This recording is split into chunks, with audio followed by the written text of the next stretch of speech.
Congratulations, you're writing an offer on an investment property.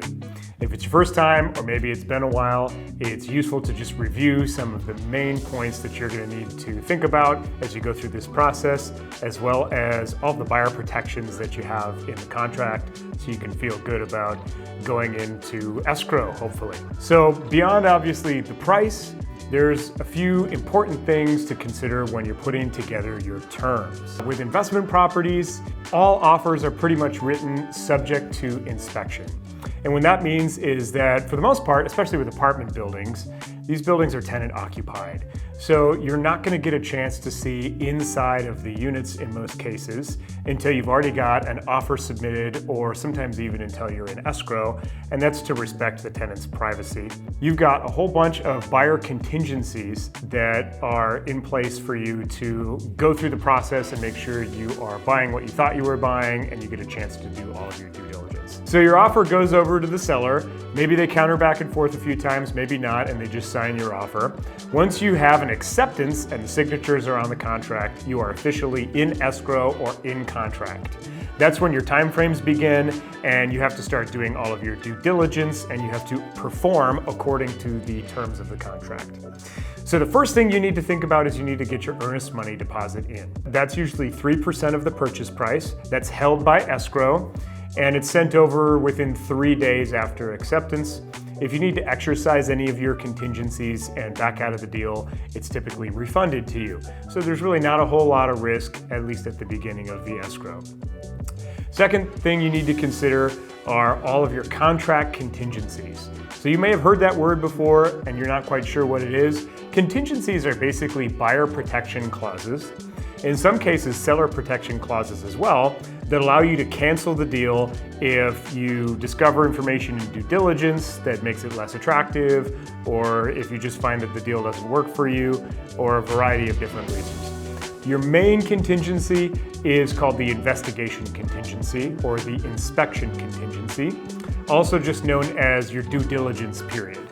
And in our local area, the industry standard for that is 17 days, or at least that's the default language on our contract.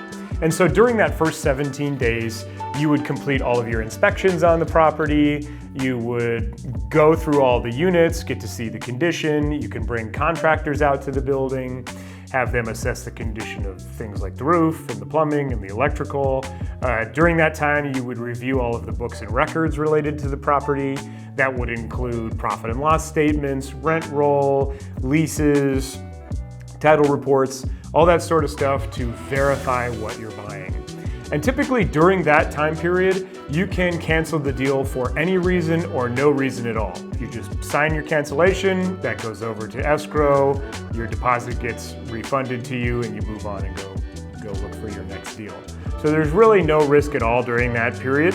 Once you've done all your investigations and you are satisfied with the property, you've done your due diligence, so to speak, you would waive that contingency by signing a contingency removal form, and then you would not be able to cancel for those reasons afterwards. It's important to note that that contingency typically does not automatically waive itself after the time period has elapsed. And the buyer usually needs to sign something agreeing that they release that contingency. So if it's taking you a little bit longer to get through your investigations, that's okay in some cases. You can ask for extensions as necessary, and you're not just going to lose that deposit. Your second main contingency that you have to consider is the appraisal contingency. And the appraisal contingency is pretty simple. It just basically says that the contract is contingent on the property appraising for the contract price by an independent third-party appraiser that's typically hired by the bank, but you pay them to do the appraisal. So they're going to go out usually within also the first 17 days. They're going to complete an appraisal on the property. They're either going to use the income approach for 5-unit and up buildings, or the sales comparison approach for 1 to 4 unit properties. And they're going to look at all the comparable sales. They're going to deliver a report that gives their appraisal of the value of the property as of the time of the contract. So if that comes back at your contract price, you're good. You can go ahead and waive the appraisal contingency. If it comes in low, you really have a few different options. You can cancel the deal because it came in low and you don't want to buy a property where it appraised low. You can attempt to renegotiate the price and ask for a price reduction. Or you can just accept the low appraisal and move forward anyway. Depending on your loan program, that may or may not require some extra money down out of pocket. Your third contingency is the loan contingency, also known as the financing contingency. And that basically says that getting approved for the loan that you've described in the contract is a contingency of the sale. And so that means that if for whatever reason your loan gets declined and you still have that contingency in place, you can back out, cancel the deal, and again, you get your deposit refunded after that happens. Loan contingencies, to have the right amount of time, probably takes 45 days for a commercial purchase, maybe 35 days if you're moving quickly. On a residential transaction, that's going to be more like 17 days. In practice, though, it's pretty common in the industry to shorten those time periods or even counter them out entirely, because often way before you get to final loan approval, you're going to have a pretty good idea from your lender as to whether you're going to get approved for that financing. So those are the three main contingencies that are the most important as you consider the terms in writing your offer and as you contemplate going into escrow. That's where most buyer anxieties come from. It's not understanding all the terms of the contract and the protections that you have so that you make sure you're going to be able to close when you decide that you want to and you know you're able to perform and close escrow on the deal. Some other things to consider when you submit your offer is you want to make the best witness for yourself as possible to the seller.